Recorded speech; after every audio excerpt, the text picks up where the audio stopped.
The most frightening concept in the realm of writing is the blank page. One sits down, ideas in mind, task in hand, faces the open expanse, and freezes. It is daunting to open the door, to find where to start and how to proceed. Where is the beginning, really? In such a long line of storytelling, a whole history of experiences and tales, how do you decide to open? Since the first circulations of the printed work, those we are about to visit have faced the challenge we ourselves struggle with now. The world of dark storytelling is long and rich, its characters and creators equally valuable and recognizable, monsters and makers alike celebrated decades or even centuries after death. One by one, all face the blank parchment, ink pen in hand, or typewriter keys beneath, trying to find just the right words. The great tradition of Gothic literature and American horror begins precisely in this fashion, capturing a moment of hesitation and uncertainty in front of the blank page that would set a tone for the ages. And, funny enough, it begins well outside the United States. The month is May. The year is 1816. Mary Godwin, a young mother of 19, accompanies her fiancé Percy Shelley and their infant son on a trip to Geneva with their friend, Claire Claremont. The soon-to-be Mrs. Shelley understood Claire's current situation entirely too well. She was pregnant with the child of the man they were off to visit, Lord Byron. The group met at Villa Diodati, situated near Lake Geneva, a prime location if not for the time and history they had come together. A volcanic eruption in Mount Tambora had set a new precedent for the most devastating natural disaster of its kind, the fallout of which plunged the world into a state of lower-than-average temperatures, resulting in massive crop failures, heavy rains, constant frost, and rolling storms of mist and fog. Lake Geneva was not immune to these effects. Mary Shelley wrote the following about her experience. It proved a wet, ungenial summer, and incessant rain often confined us for days to the house. As such, entertainment had to be found indoors, and Lord Byron, a habitual writer, often chose printed material to share with the group. It was one dreary day indoors that, seated by the fire, Byron chose to share with his visitors a collection of ghost stories translated into German from the original French. After a bit of group reading, an idea sprang forth, courtesy of Byron. We will each write a ghost story. And it was here, during the year without a summer, that the mother of Gothic horror encountered the terror of the blank page. Lord Byron had his tale in short time, as did Percy and a few other members of the group. Mary, however, was suffering with the contest. She couldn't think of anything worth writing about. She remarks, "Have you thought of a story?" I was asked each morning, and each morning I was forced to reply with a mortifying negative. Finally, in the middle of June, during a fit of insomnia, lightning struck. Mary Shelley would later recount the episode of a waking dream like this. I saw the pale student of unhallowed arts kneeling beside the thing he had put together. I saw the hideous phantasm of a man stretched out, and then, on the working of some powerful engine, showed signs of life and stirred with an uneasy, half-vital motion. Frightful must it be, for supremely frightful would be the effect of any human endeavor to mock the stupendous mechanism of the creator of the world. At last the idea had arrived, born of a grim vision. Mary got to writing and brought the passage to the attention of her future husband, who was very encouraging. This contest exercise soon proved to be more than a time-passing experiment. Shelley's tale, Frankenstein, or the modern Prometheus, tore straight through the bounds of a short story, growing to the length of a novel over the course of the summer. It was eventually published courtesy of one of Percy's friends in 1818. But it wasn't just Shelley whose work had impact as a result of the summer at Lake Geneva. Lord Byron and his friends did produce their own tales. Byron, a notable poet among publishers, wrote an array called The Prisoner of Chillon, and he inspired one visitor, John Polidori, with a concept that resulted in Polidori writing a short story called The Vampire, which later inspired Bram Stoker to write a novel called Dracula. The Byron, Shelley, and Polidori group that came together at Lake Geneva sets a precedent that we shall witness as a pattern later in the history of dark literature. In the 1800s, much of the issue for those who wished to be writers merely came down to the ability to finance printing or knowing someone with a printing press who believed in your work. Publishing houses were only just beginning to form, based on the practices of those with presses seeing authors they assisted actually sell copies. It was far more expensive and complicated in these times to produce a book. You had to thoroughly convince a printer the endeavor was worthwhile, and even newspapers needed to be tight-fisted about what they chose to print. And if you were chosen, the amount of copies printed would be very small, with as much as a few hundred seen as a risky bet. The friendship and prestige of men like Byron gave opportunity for other writers to even talk to those with printing presses, and so it was that he and others in his social circle were able to circulate, bringing dark new material and even boundary-pushing adult work into publication. Frankenstein was on shelves for purchase starting in 1818, and by 1831, the title would be on its first popular edition, printed very appropriately on October 31st. The works of Shelley, Byron, and Polidori around 1818 came in a prime moment of influence for the world of Gothic literature, and it's due to their timing that the root of American horror can be found. Edgar Allan Poe was born in Boston on January 19, 1809, to Mrs. Elizabeth Poe, an actress with a traveling theater group. Her husband, the actor David Poe, had been driven off after arguments months earlier, as the group could no longer abide his drinking habits and continuously poor performances. As a consequence of Mr. Poe's absence, the theater became young Edgar's family, which didn't quit traveling. Elizabeth and Edgar went with them, the single mother still acting and doing her best to keep up her reputation in the papers, which greatly benefited the group. The stress of motherhood, overworking, and constant travel took its toll, however. Mrs. Poe became ill and died in December of 1811. The theater group was performing in Virginia, and a couple who was sympathetic to their plight, John Allen and Frances Valentine, adopted Edgar, which granted his full name. Allen is not a middle name, but an adoptive last name in conjunction. Edgar Allan Poe, with a hyphen, is how we would write his name today. Edgar was in good hands for an adoptive family, having just come from a turbulent life as a poor acting group son. John Allen was a merchant with a business partner who worked exporting tobacco. Their business was good enough to set up a branch in England, but to do so, the Allen family had to move there. This resulted in Edgar being educated at an English boarding school from 1816 to 1820, where he was mainly taught language study, not just in English, but Latin. It also means he was in England when Mary Shelley's work, Frankenstein, was first published and put on the shelf. In 1820, the family returned to Virginia, and Edgar was able to make a few friends, one of which introduced an event that would greatly influence the dark-hearted romantic. According to Edgar Allan Poe, a critical biography, Rob Stannard, who was younger than he, took Poe one day to see his mother, Jane Craig Stannard. There seems to have been born between them instantly a bond of sympathy which produced a deep effect upon the boy. She spoke some gracious words of welcome. She was beautiful, and he was in a mood in which a woman's sympathy must have been needed. Poe wrote years later to Mrs. Whitman, "The lines I had written in my passionate boyhood to the first purely ideal love of my soul, to the Helen Stannard of whom I told you, flashed upon my recollection." This lady afterwards became the confidant of all his boyish sorrows, and hers was the one redeeming influence that saved and guided him in the earlier days of his turbulent and passionate youth. After the visitation of strange and peculiar sorrows, she died, and for months after her decease, it was his habit to visit nightly the cemetery where the object of his boyish idolatry lay entombed. From a very young age, Edgar seemed to have fallen in love, and then lost her. It was Jane Craig Stannard for whom Edgar wrote the poem To Helen, most likely a way of describing her using the mythical Helen of Troy, the most beautiful woman in the world. Lost love and a yearning for a mother figure seemed to create a deeper hatred in Poe towards John Allen around 1825, when he discovered his adoptive father was cheating on his wife. The household was already shaky. Business affairs for John Allen had soured and his partnership had dissolved. Edgar wanted to be rid of John Allen, and Allen wanted to be rid of Edgar, which made for a very mutually beneficial push to enter him in the University of Virginia in 1826. While there, Edgar took Latin and French, with other high concentrations in language studies. During this time, his letters and writings reveal that he was heavily influenced by the poet Coleridge, whose macabre stories told in poetry, like the Rime of the Ancient Mariner, had influenced some other very familiar names Poe admired, Lord Byron and Mary Shelley. Oddly enough, this made a relationship with his adoptive father worse. John Allen hated Lord Byron. This period marked the beginning of two habits Edgar would soon become known for, drinking and begging.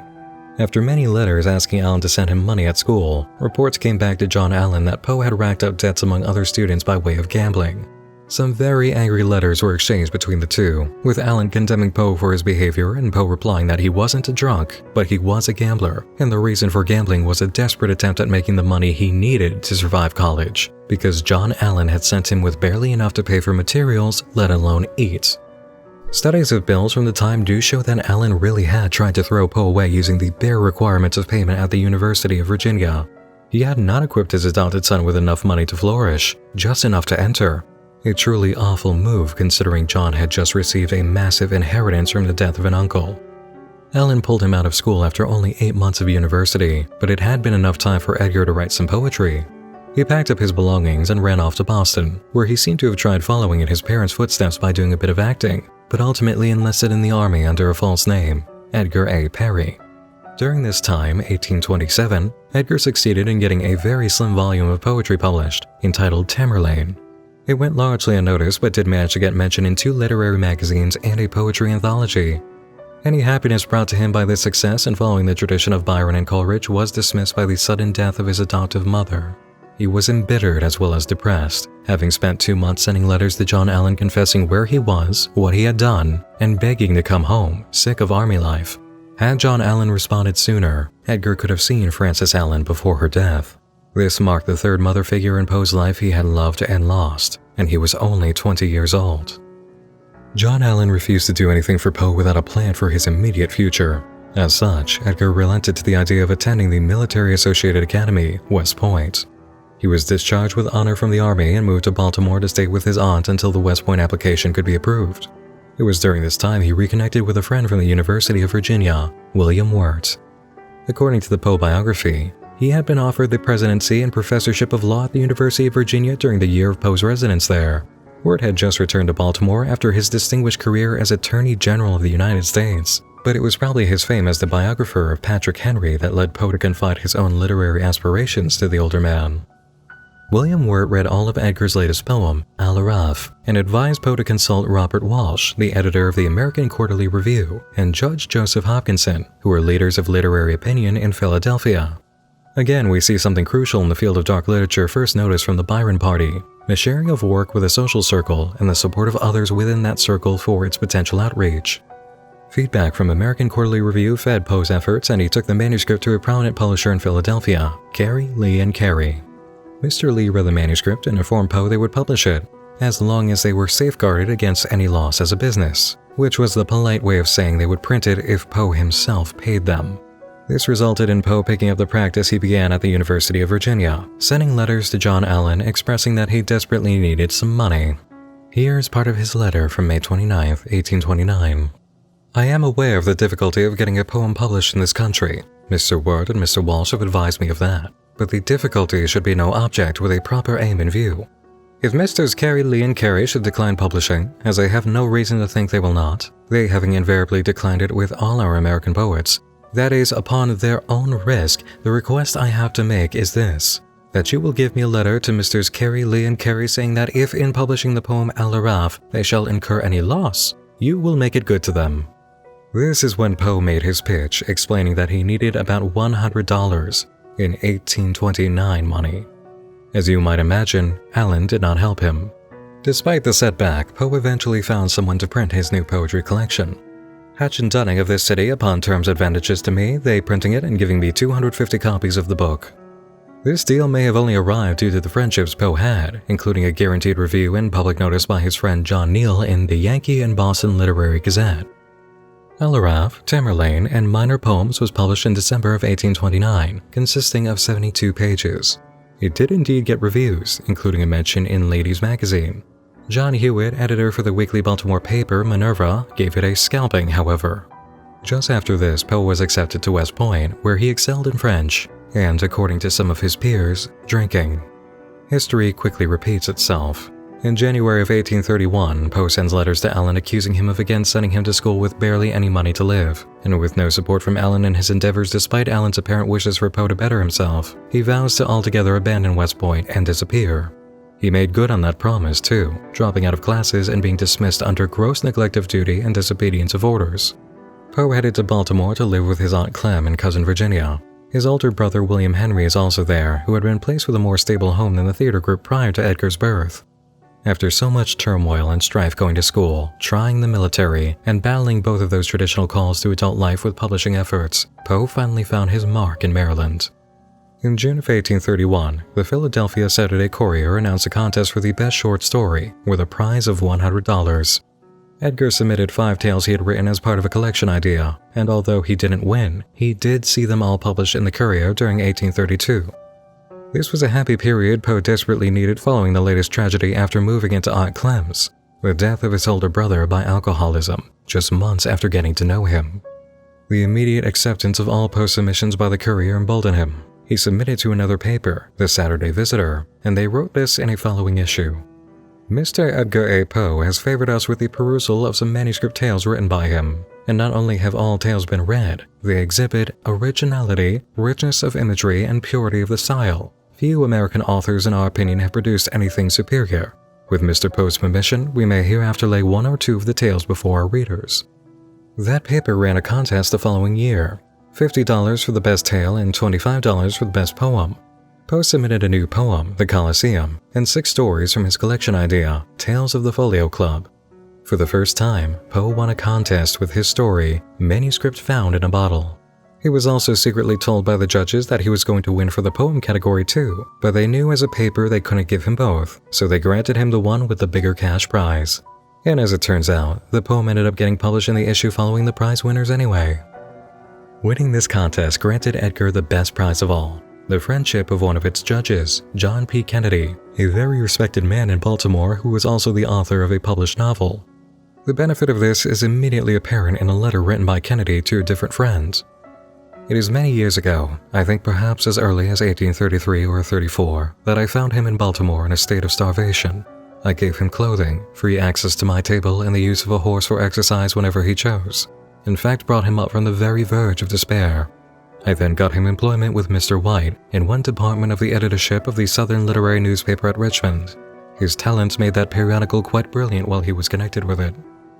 And before getting him that job at Southern Literary, Kennedy's recommendations of Poe to that paper ensured the publishing of 4 more of his short tales, including the very grim Berenice. A letter written by Poe to the paper's editor, Thomas White, is very enlightening about the man's perspectives on writing and his own material. Your opinion of it is very just. The subject is by far too horrible, and I confess that I hesitated in sending it you especially as a specimen of my capability. The tale originated in a bet that I could produce nothing effective on a subject so singular, provided I treated it seriously. The history of all magazines show plainly that those which have attained celebrity were indebted for it to articles similar in nature to Berenice, although I grant you, far superior in style and execution. I say similar in nature. You ask me, in what does this nature consist? In the ludicrous heightened into the grotesque, the fearful colored into the horrible, the witty exaggerated into the burlesque, the singular wrought out into the strange and mystical. You may say all this is bad taste. I have my doubts about it. Nobody is more aware than I am that simplicity is the cant of the day, but take my word for it, no one cares anything about simplicity in their hearts. Believe me also, in spite of what people say to the contrary, that there is nothing easier in the world than to be extremely simple. But whether the articles of which I speak are or are not in bad taste is little to the purpose. To be appreciated, you must be read, and these things are invariably sought after with avidity. In 1835, Poe took up the job at Southern Literary Magazine, and by September writes to Kennedy saying the editor, Mr. White, is willing to publish Tales of the Folio Club, and with this new prestige, he hopes he can approach Carey and Lee again and see if they'll publish him now. In the meantime, he publishes anonymous pieces, pseudonym pieces, and some poetic criticisms under his own name in the paper he works for, as well as literary criticisms later on. In all this time, he never gets the position of editor from White, who wanted to keep Edgar as unspoken of staff. Poe had this to say to a friend about his time spent at Southern Literary. The drudgery was excessive. The salary was contemptible. In fact, I soon found that whatever reputation I might personally gain, this reputation would be all. I stood no chance of bettering my pecuniary condition, while my best energies were wasted in the service of an illiterate and vulgar, although well-meaning man who had neither the capacity to appreciate my labors nor the will to reward them. In 1837, Poe, Aunt Clem, and Virginia moved to New York, abandoning Southern Literary. His movements also caused the break of a deal to have his novel, The Narrative of Arthur Gordon Pym, printed serially in The Messenger, but it was published in book form the following year. This piece is especially groundbreaking as it was presented in first-person format and Poe didn't include his name on the volume, which meant it was received as non-fiction. Even in the early 1800s, creators were experimenting with alternate reality ideas. Around this time, Poe's feelings toward the publishing industry became stronger and more pointed. This passage from the biography illustrates the scene. There were rising in Philadelphia the group of magazines which were planned to appeal to large audiences. The Saturday Evening Post, which Thomas Cottrell Clarke had revived in 1821, the Ladies' Book of Louis A. Godey, which had merged with the Ladies' Magazine of Boston in 1837, and under the editorship of Mrs. Sarah Hale and Godey's while he was in Philadelphia. Poe was to take his share in this development of Philadelphia magazines through his editorial connection with Burton's Gentleman's Magazine and Graham's Magazine, but his ideal for a magazine was not that of the Post or Godey's. They cost $2 or $3 a year. His ideal journal was to cost $5 and be of another class. This conflict between his own theories of magazine publishing and the tendency of the Times to cater to a large democratic public are what must be understood when we analyze the causes of his constant failure to found and keep a journal of his own. Poe's desire to make his own magazine would become a running theme in life, although it never panned out. He continued submitting to existing papers and soon landed an editor position in a new title, Gentleman's Magazine. He is, however, only billed as assistant to the editor. It was in September of 1839 that Edgar Allan Poe finally landed the deal that marked him as the horror writer we truly know and remember today. And aside from social capital and historical significance, it was, in business terms, an awful deal. He received word from Lee and Blanchard, a publisher, that they would publish his new macabre collection, Tales of the Grotesque and Arabesque, with all profit being theirs in exchange for Poe keeping copyright and receiving a few copies. No payment, just copyright and a few of the books to hand out to friends and family. Still, he took the deal, and the book was published in 2 volumes, containing 25 short stories, everything he had written up to that point. For the first time, Poe's name was in hardcover as a writer of dark fiction. He left Gentleman's Magazine in June of 1840, announcing in a different paper that he would soon introduce the Pen Magazine, his own title, a plan that never came to be as the bank wouldn't give him the loan. Later that year, Gentleman's Magazine is purchased by a bigger title, Graham's Magazine, which made its audience at least 5,000 subscribers by the purchase. Graham's then offered Poe a job at the paper. A lot of Edgar's time at Graham's was spent writing book reviews, including a review of new material by Charles Dickens. He also wrote for the magazine, including one of his most famous short tales, The Murders in the Rue Morgue. Poe's work at Graham's helped boost numbers for the magazine from about 5,000 subscribers to 25,000 by 1842. During this year, Edgar would publish The Oval Portrait and The Mask of the Red Death, but then depart in May. He wrote, "I shall continue to contribute occasionally. Griswold succeeds me. My reason for resigning was discussed with the namby-pamby character of the magazine, a character which it was impossible to eradicate. I allude to the contemptible pictures, fashion plates, music, and love tales. The salary, moreover, did not pay me for the labor which I was forced to bestow." Edgar writes to the publisher of Tales of the Grotesque and Arabesque, Lee and Blanchard, saying he has a new collection idea, all of his previous short stories, plus the 8 new tales he'd written since. They passed on the offer because the stock of previous copies hadn't fully sold. In 1843, there wasn't much for Edgar to do besides write. He crafted his most infamous short story, The Telltale Heart, and sold it to the Pioneer. That title also printed Lenore the month following. In that summer, Poe won a short story contest in dollar newspaper with his submission, The Gold Bug, which was also printed in the Saturday Courier at the same time, giving Edgar his greatest living popularity spike. His most infamous poem, The Raven, was printed in the Evening Mirror in January of 1845. The period following departure from Graham's was a mix of short story writing, poetry, and random jobs for all sorts of papers. No real positions. Poe's name stayed in the papers and magazines, and often readers would encounter Poe under pseudonyms, but hardcover prints still eluded him. He worked with a friend through correspondence to potentially get a government job, but that fell through. In 1849, he was invited to travel to universities to give lectures on the poetic principle, and would even do live readings of his work at the end. It was on this tour, his first of what could have been many, that he became very ill at a stop overnight in Richmond, Virginia, his first old home. He took a visit with a doctor who told him to stay for treatment, but Edgar persisted despite the advice, moving on to Baltimore, where he never made it to his next engagement. He was found on the morning of October 3rd at a polling place, burning with fever and delirious, the victim of an apparent mugging. Edgar managed to tell the first person to find him to contact a doctor friend he had in the area, who rushed to the scene. They transported Edgar to the hospital, but his condition worsened over the course of 4 days. Edgar Allan Poe died on October 7, 1849, at 5 a.m. in Washington College Hospital, Baltimore. The period following Poe's death was chaotic.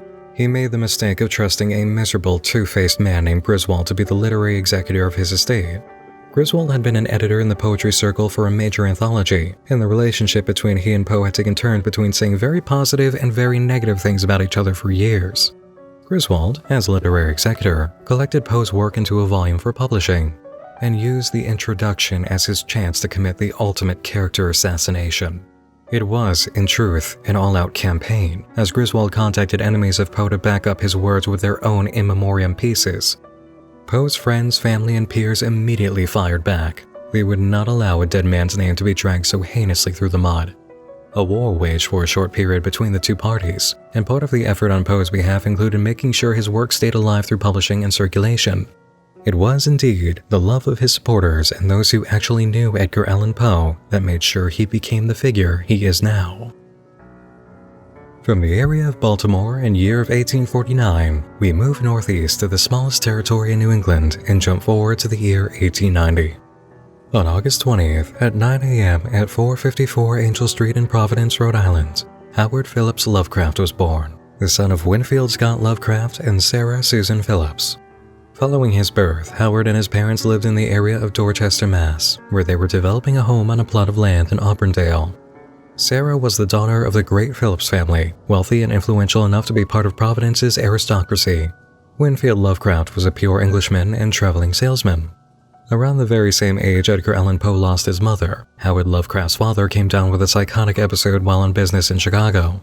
Unable to deal with the situation alone, Sarah headed back to Providence immediately to receive her husband along with her family, and they had Winfield submitted for treatment at Butler Hospital, a mental care facility. Doctors found his condition was not well enough to discharge. He was committed to Butler indefinitely, and Sarah took Howard with her back to the family home on Angel Street. So it was that Howard grew up in Providence, Rhode Island, occupying a home with his mother, grandparents, and 2 aunts. His grandfather, Whipple Van Buren Phillips, did a lot to play the role of surrogate father, and was a reader and a fan of the grim tale, often telling Howard ghost stories. Evidence of Whipple's interest could be found in the attic of the home, where Lovecraft reported reading Grimm's fairy tales at the age of 4. Grimm's fairy tales were quickly followed by the Arabian Nights, and from the many letters Howard wrote in life, we can recount the experience in his own words. How many dreams have the Arabian Nights bred? I ought to know, since at the age of 5 I was one of them. I had not then encountered Greco-Roman myth, but found in Lang's Arabian Nights a gateway to glittering vistas of wonder and freedom. It was then that I invented for myself the name of Abdul al-Hazred and made my mother take me to all the Oriental curio shops and fit me up an Arabian corner in my room. In 1896, at the age of 6, Howard experienced loss for the first time in a manner he could comprehend, as his grandmother passed away. He writes, "The death of my grandmother plunged the household into a gloom from which it never fully recovered. The black attire of my mother and aunts terrified and repelled me to such an extent that I would surreptitiously pin bits of bright cloth or paper to their skirts for sheer relief. They had to make a careful survey of their attire before receiving callers or going out. And then it was that my former high spirits received their damper. I began to have nightmares of the most hideous description, people with things which I called night gaunts, a compound word of my own coinage. I used to draw them after waking. Perhaps the idea of these figures came from an edition deluxe of Paradise Lost with illustrations by Dore, which I discovered one day in the East Parlor. In dreams they were wont to whirl me through space at a sickening rate of speed, the while fretting and impelling me with their detestable tridents." Howard's night gaunts didn't do much to deter him from the path of horror. Shortly after his grandmother's death, he encountered the same influence that affected Mary Shelley and Edgar Allan Poe, the Rime of the Ancient Mariner. Imagine a tall, stately Victorian library in a house sometimes visited with my mother or aunts. Marble mantel, thick bearskin rug, endless shelves of books. A house of adults, so that a 6-year-old caller's interest strays most naturally to the shelves and great center table and mantel.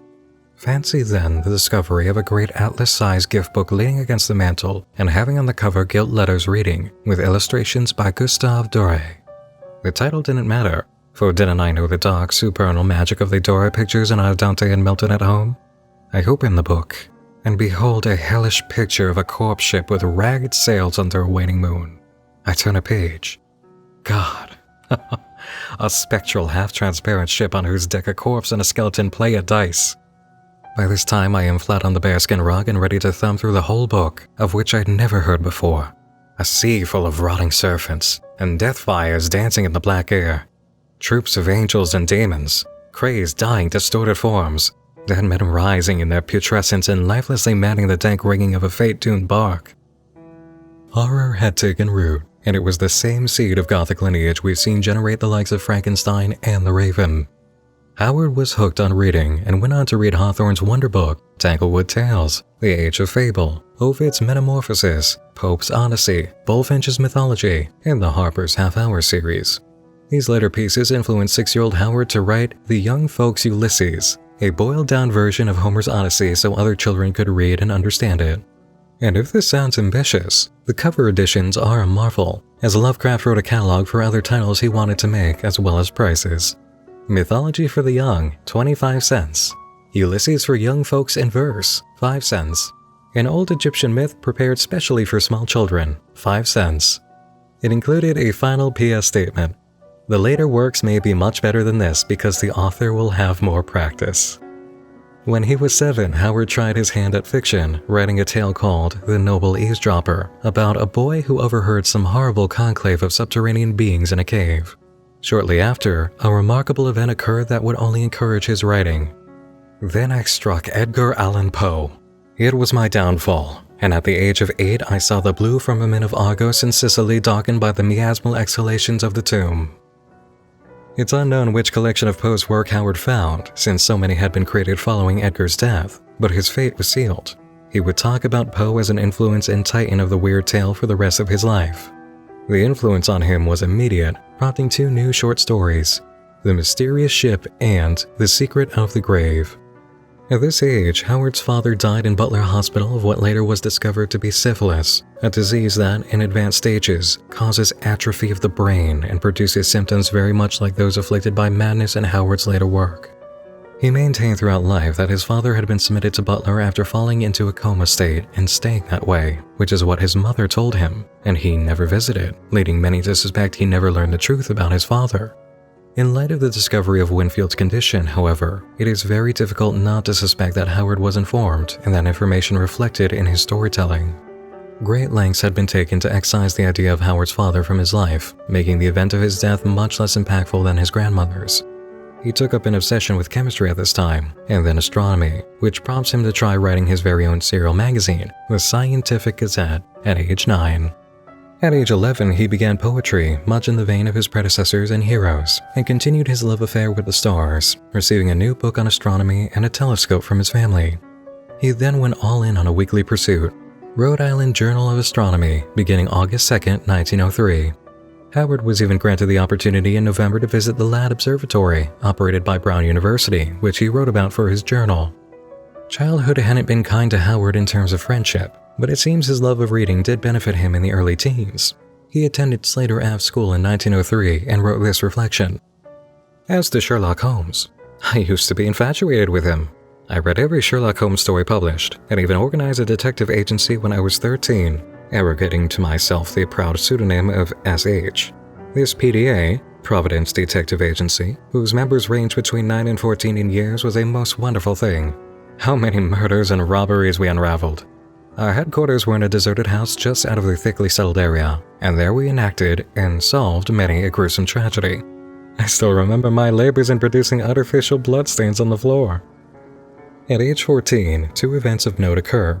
Howard writes a new short story, The Beast in the Cave, which he actually did research for on caves at the local library, and his beloved grandfather, Wilbur Van Buren Phillips, passes away.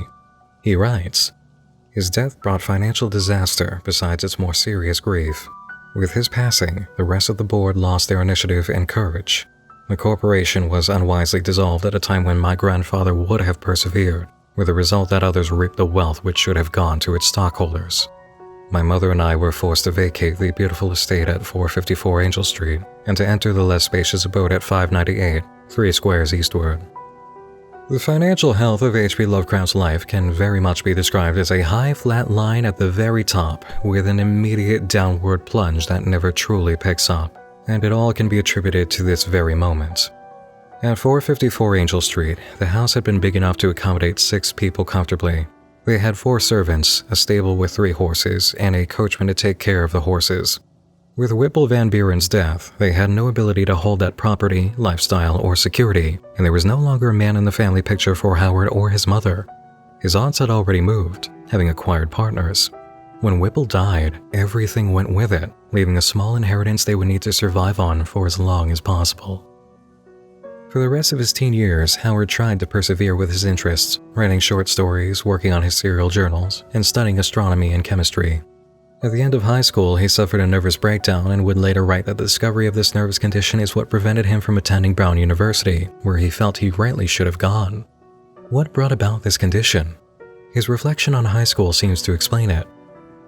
In studies, I was not bad, except for mathematics, which repelled and exhausted me.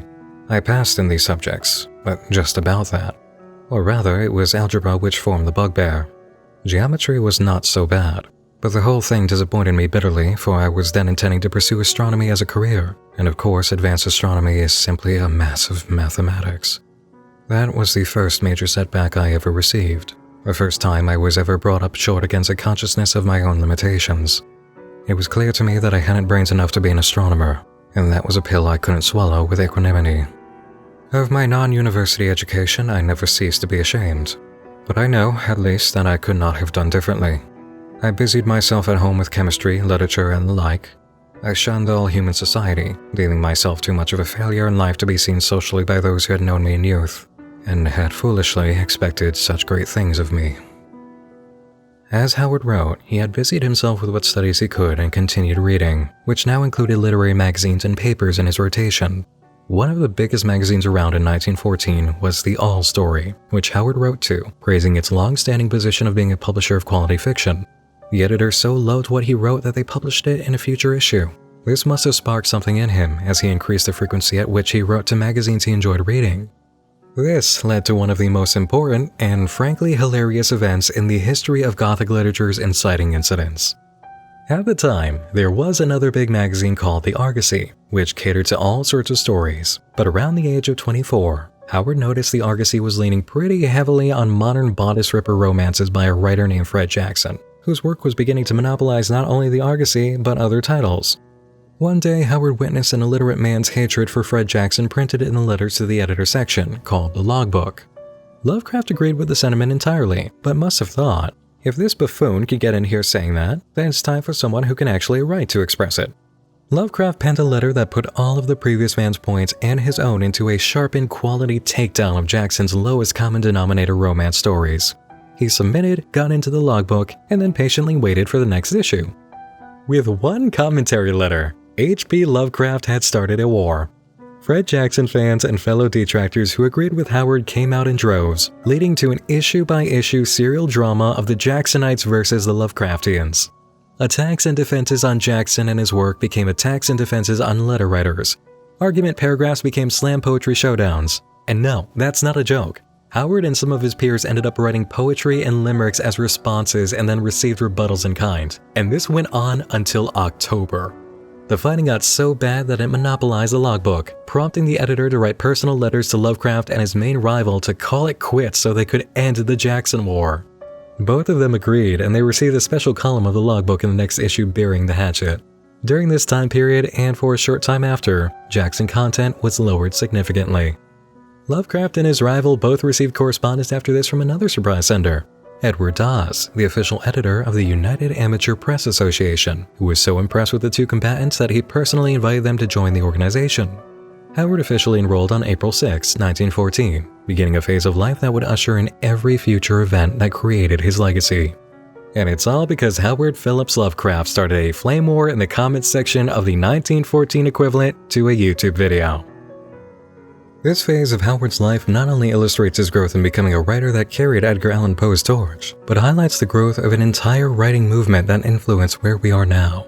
In the 1800s, we witnessed the creation and rise of the literary magazine and general content paper, a way of getting material out to the crowd for reading that didn't require going to a bookstore or spending a lot.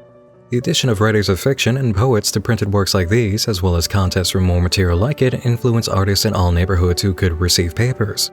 There was a mass market for your work, a way to be seen, and new ideas and stories were coming all the time. This created a demand for more papers. More papers created a demand for more material. More material being accepted led to more writers. More writers, of course, led to competition. Where there's competition, there are two forms of positive behavior: the building of new outlets so more submissions can be seen, and the strengthening of skill in order to beat the competition. The United Amateur Press Association and the National Amateur Press Association, its brother and rival, were the result of both behaviors. There was no guarantee of getting into all these big papers, but what if you wanted your material out there? What if you wanted to build up your skill, work with your peers, and just make something? What if you had access to a printing press or a method of printing yourself? Well, if you had the power to make what you wanted to see in the world or somewhere for your work to be shown even if it wasn't in the Argosy, an amateur press association was where you went. The press associations worked in this manner. You would submit a written piece yourself to become a member of the organization, which granted you a copy of the official organ of the association whenever a new issue would come out. This issue was like the front page of a community website, run by the heads of the group, and it included material they considered the best of the submissions in the community. It would also contain lists of members with their addresses and information on what they made, if they were making anything you could receive in the mail. This worked like a catalog. So if you wanted to subscribe to what they were making, you would send them a letter and receive copies of their work as well as the official organ of the association. This is an example of what most of these look like. A small wood pulp pamphlet or journal kept together with just a few staples. Papers made by association members ran a major range of content, style, and quality, with so many using different materials and practices.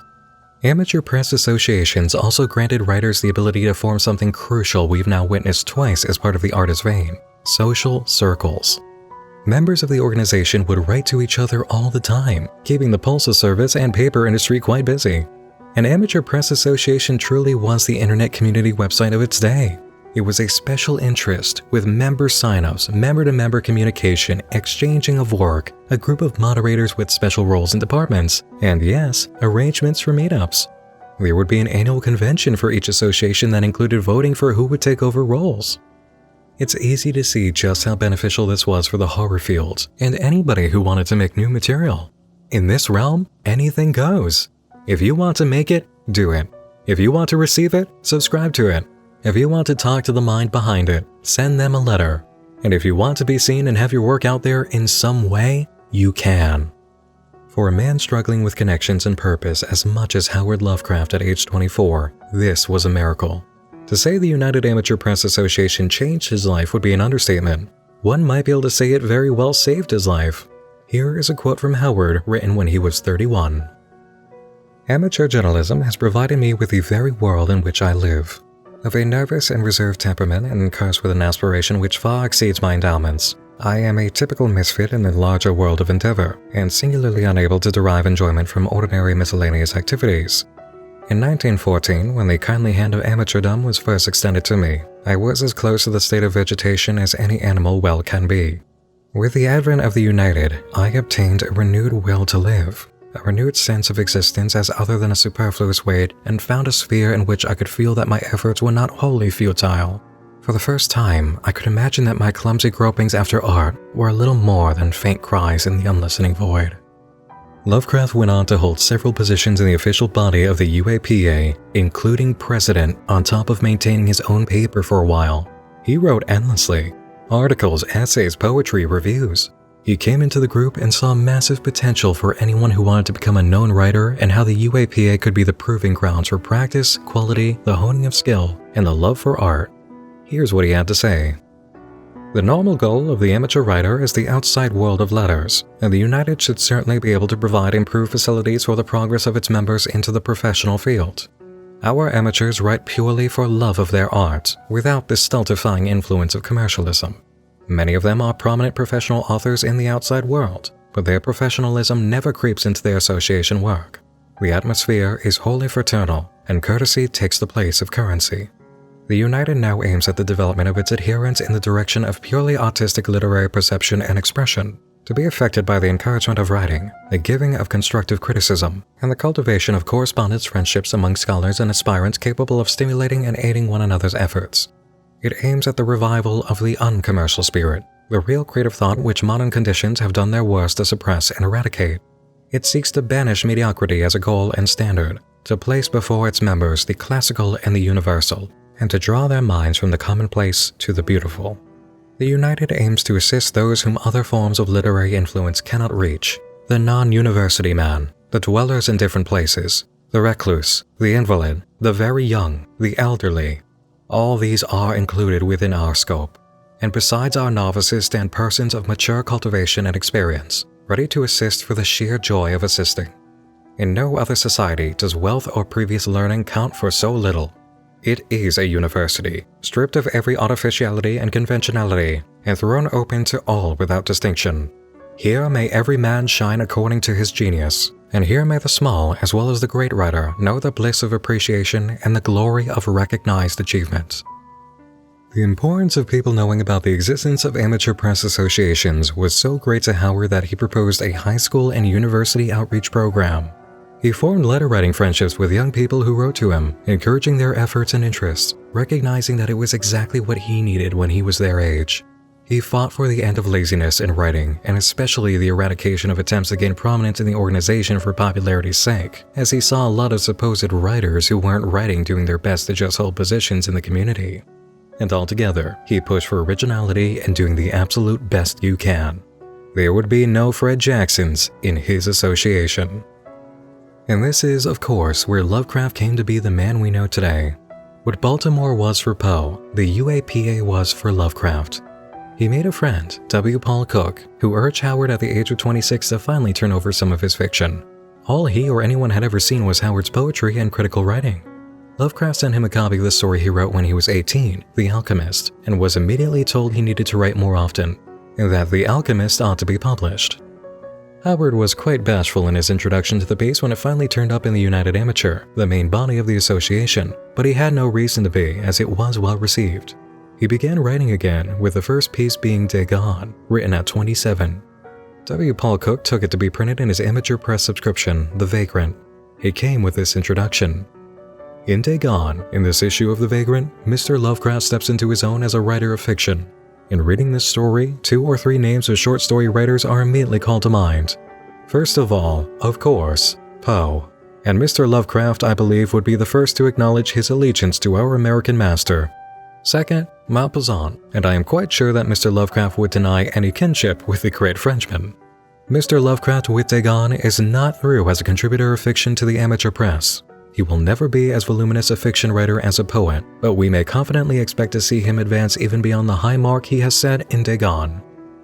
The floodgates were open. Howard began writing in earnest, allowing any dark, dreary, or cosmic idea to come forward, and would continuously have his work printed in issues among the UAPA. During this time, he made a lot of friendships by letter. Frank Belknap Long, Clark Ashton Smith, Samuel Loveman, and Robert E. Howard, just to name a few. He even got out of the house, traveling to conventions for the association and meetups with his friends, some of whom lived in New York City, which was just a few hours by train from Providence. He actually became quite the socialite and traveler during this period, almost as if he was making up for lost time in his teen years with the amount he ended up seeing friends and traveling, even going to visit locations he was interested in by himself at times. He made friends with another writer in the amateur field who lived in Providence, C.M. Eddy, and helped review his work. All of this led up to one of the most important events in Lovecraft's life, and truly, the world of dark literature as a whole. In March of 1923, the first issue of Weird Tales was printed, a new magazine dedicated to horror, the macabre, and the type of story other magazines just wouldn't take. Howard had tried a few magazines here and there, but hadn't had very much luck getting anybody to take his work. He was a rock star among the UAPA and had notoriety even in its rival, the NAPA, but the magazine world just didn't seem to want him. His friends immediately jumped on him in a storm of letters when the first few issues of Weird Tales came out. This was a massive opportunity calling his name. He finally relented, submitting a few of his pieces. And in September, Weird Tales printed the letter he sent for his introduction, telling readers they'd be giving him a spotlight. Quite appropriately, the very first issue of Weird Tales bearing Howard's work came in the October issue of 1923, presenting Dagon to the world, the first new work he had made in his adult life. Weird Tales was a hit, and so was H.P. Lovecraft. He had a major string of publications in the title, and though not everything he sent in was taken, he quickly became known as a regular. The work also paid, and as Lovecraft's popularity grew, so did his payout. It didn't grant him enough to keep away the burden of poverty he experienced during his heyday with Weird Tales, but he would receive some three-figure checks toward the end of his life. His work in Weird Tales also sometimes led to publication in other magazines, though it truly was rare. He was a star of the amateur press world who was a ground floor hit in a new genre magazine. But as always, it seemed the rest of the world didn't want him. There was one brief moment Howard wrote about, however, when he was acquainted with a Paramount Pictures representative who wanted to hear more about his writing for possibilities of adaptation. It didn't result in anything, but it was quite a high moment of recognition. The worst luck Howard had, however, was not that magazines outside Weird Tales wouldn't work with him. It was that every publishing attempt for books seemed to crash and burn, so much that he became dejected and cynical over it even when he made friends with August Derleth. Derleth was a published novelist who believed Howard deserved publication, and often urged him to reconsider his stance on trying again.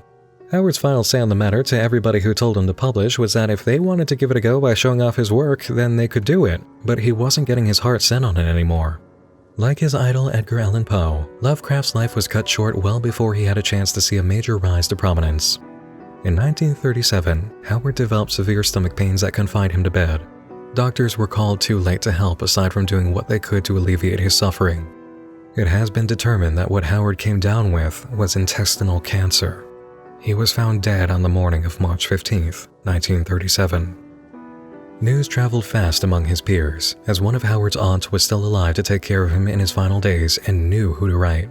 When August Derleth found out, he was at a train station and sat down on the platform, processed the loss, and immediately began thinking of how to immortalize Lovecraft. He contacted their mutual friend, Donald Wandry, and the two set about collecting as much of his printed work as possible. Derleth went to his publisher and pitched the idea of a 2-volume set. They were very sympathetic to what Derleth wanted to do, but informed him that a 2-volume edition just wasn't going to be possible. Unwilling to compromise his vision, Derleth went to another publisher and again was turned down. That's when he realized he had to handle things the Amateur Press Association way. Do it yourself. He and Wandry partnered to make their own press, named Arkham House in honor of Howard's fictional town. They published a 2-volume set, titled The Outsider and Others, in 1939 at a print run of 1,268 copies. Its price was a bit steep, most likely to ensure the ability of Arkham House to continue its mission and afford other authors a chance, but it did sell its full print run over the course of 4 years and got good reviews, including a glowing review from Thomas Olive Mabbott in the journal American Literature, who was the leading authority at that time on Edgar Allan Poe. Derleth and Wandry were not content to just honor Lovecraft. They had a chance to make a breakout for everyone who was stuck in Weird Tales territory. They approached Frank Belknap Long, Clark Ashton Smith, and others, and got all of them into print. Their efforts were tough, operating under constant pressure in attempts to climb into profitability, but eventually it paid off in spades. In December of 1943, the editor of Astounding Tales contacted Derleth about reprinting Lovecraft's work for his own company, in paperback. They worked on a list of material and came up with The Weird Shadow over Innsmouth and Other Stories of the Supernatural. It only had 5 tales, but paperback novels were an industry miracle, and Tremaine ordered a print run of 100,000. In November of 1944, he called to propose a second volume, which meant only one thing. The first print run actually sold. Lovecraft made a profit. Then came William Targ from World Publishing Company, who also wanted a Lovecraft collection. That edition was in hardcover, and by the end of 1946, it had sold 67,254 copies. In hardcover. By mid-1949, the sales record hit 73,716. Arkham House had done it. They saved Lovecraft, finally got him the recognition he had worked his entire life for, and made a jailbreak for everyone else in his circle. Weird Tales had made all of them strong enough to have an audience, and Arkham House was in turn supported by that audience and given the strength to reach the world. The importance of Arkham House is even deeper than just Lovecraft. The very first book that hit the market by Ray Bradbury was published by Arkham House. The company even circulated old material by heroes Lovecraft and his peers admired, ensuring that their names stayed alive too. At the same time, Weird Tales was doing great. It continued for a number of years until running aground in 1954, but played dead or alive for decades after. No matter its status, its legacy is real, providing generations of creators endless inspiration and giving a paying outlet for writers who knew they would be read. And sometimes, their work would even be illustrated. The tradition of Gothic literature and dark storytelling was granted its next torchbearer shortly after Lovecraft left this realm. From Providence, Rhode Island, we head north again to Portland, Maine. It is September 21st, 1947, and Stephen King has just been born. The emergence of King into our tale should resonate immediately.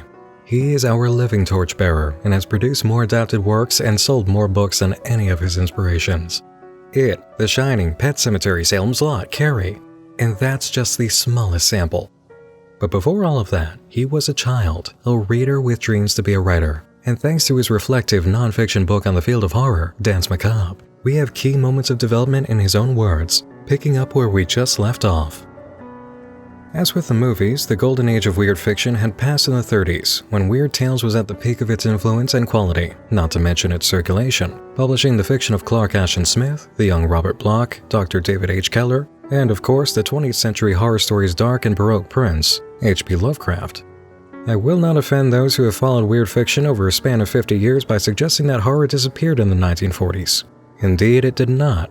Arkham House had then been founded by the late August Derleth, and Arkham published what I regard as its most important works in the period 1939 to 1950. Works including Lovecraft's The Outsider and Beyond the Wall of Sleep, Henry S. Whitehead's Jumbie, The Opener of the Way and Pleasant Dreams by Robert Bloch, and Ray Bradbury's Dark Carnival. For me, on a cold fall day in 1959 or 1960, the attic over my aunt and uncle's garage was the place where that interior dowling rod suddenly turned over, where the compass needle swung emphatically towards some mental true north. That was the day I happened to come on a box of my father's books, paperbacks from the mid-40s. My mother told me that while he would go around with a paperback western stuffed into his back pocket, his real interest was in science fiction and horror stories. He tried his own hand at a number of tales of this type, submitting them to the popular men's magazines of the day, Blue Book and Argosy among them. He ultimately published nothing, but he did get several personal rejection notes. The box I found that day was a treasure trove of old Avon paperbacks. Avon in those days was the one paperback publisher committed to fantasy and weird fiction. One of those books was an Avon sampler. The word anthology was apparently considered too esoteric for readers of this sort of material to grasp. It contained stories by Frank Belknap Long, The Hounds of Tindalos, Celia Bishop, The Curse of Yig, and a host of other tales culled from the early days of Weird Tales magazine. Two of the others were novels by A. Merritt, Burn Witch Burn and The Middle Monster. The pick of the litter, however, was an H.P. Lovecraft collection. I am no longer sure of the title, but I remember the picture on the cover very well. A cemetery, somewhere near Providence, one assumes. At night, and coming out from beneath a tombstone, a loathsome green thing with long fangs and burning red eyes. Behind it, suggested but not graphically drawn, was a tunnel leading down into the bowels of the earth. That box of books wasn't my first encounter with horror, of course. I think that in America, you would have to be blind and deaf not to have come in contact with at least one creature or boogie by the age of 10 or 12. But it was my first encounter with serious fantasy horror fiction. Lovecraft has been called a hack, a description I would dispute vigorously, but whether he was or wasn't, and whether he was a writer of popular fiction or a writer of so-called literary fiction, depending on your critical bent, really doesn't matter very much in this context because either way, the man himself took his work seriously, and it showed. So that book, courtesy of my departed father, was my first taste of a world that went deeper than the B pictures which played at the movies on Saturday afternoon, or the boys' fiction of Carl Carmer and Roy Rockwell. When Lovecraft wrote The Rats in the Walls and Pickman's Model, he wasn't simply kidding around or trying to pick up a few extra bucks. He meant it, and it was his seriousness as much as anything else which that interior dowsing rod responded to, I think. I took the books out of the attic with me. My aunt, who was a grammar school teacher and the soul of practicality down to her shoes, disapproved of them strenuously, but I held on to them. A week or two later, all of those books disappeared, and I never saw them again. I've always suspected that my Aunt Ethelyn might have been an unindicted co-conspirator in that case. Not that it mattered in the long run. I was on my way. Lovecraft, courtesy of my father, opened the way for me, as he had done for others. Robert Bloch, Clark Ashton Smith, Frank Belknap Long, Fritz Leiber, and Ray Bradbury among them. And while Lovecraft, who died before the Second World War, could fulfill many of his visions of unimaginable horror, does not figure largely in this book, the reader would do well to remember that it is his shadow, so long and gone, and his eyes, so dark and puritanical, which overlie almost all of the important horror fiction that has come since. It is his eyes I remember best from the first photograph of him I ever saw. Eyes like those in the old portraits that still hang in many New England houses, black eyes which seem to look inward as well as outward. It is sometimes asked by those who don't know Lovecraft why it is that he celebrated. The answer is very long, and there are many points to it, but here you see one that matters deeply to the entire modern realm of horror and dark imagination. H.P. Lovecraft made Stephen King. A major result of Lovecraft's work, of course, was Arkham House, which we know gave the first publishing deal to Ray Bradbury and got his name out there. Here's another bit from King. My experience with real horror came at the hands of Ray Bradbury. It was an adaptation of his story Mars is Heaven on Dimension X. This would have been broadcast around 1951, which would have made me 4 at the time. I asked to listen and was denied permission by my mother. "It's on too late," she said. "It would be much too upsetting for a little boy your age." I crept down to the door to listen anyway, and she was right. It was plenty upsetting. I didn't sleep in my bed that night. That night I slept in the doorway, where the real and rational light of the bathroom bulb could shine on my face. And of course, we can't forget the true original and his influence on King, can we? Howard would throw a fit if we left it out. This one comes from Stephen King's memoir, On Writing. Horror movies, science fiction movies, movies about teenage gangs on the prowl, movies about losers on motorcycles. This was the stuff that turned my dials up to 10. The place to get all of this was not at the Empire on the upper end of Lisbon Street, but at the Ritz down at the lower end. Sometimes I went with my friend Chris Chesley. Sometimes I went alone, but unless I was sick or something, I always went. Chris and I liked just about any horror movie, but our faves were the string of American international films, most directed by Roger Corman, with titles cribbed from Edgar Allan Poe. Chris and I had our own name for these films, one that made them into a separate genre. There were westerns, there were love stories, there were war stories, and there were Poe pictures. Of all the Poe pictures, the one that affected Chris and me most deeply was The Pit and the Pendulum. Written by Richard Matheson and filmed in both widescreen and Technicolor, color horror pictures were still a rarity in 1961 when this one came out. Pit took a bunch of standard Gothic ingredients and turned them into something special. On the long hitch home that night, I had a wonderful idea. I would turn The Pit and the Pendulum into a book. Would novelize it as Monarch Books had novelized such undying film classics as Jack the Ripper, Gorgo, and Conga. But I wouldn't just write this masterpiece. I would print it using the drum press in our basement and sell copies at school.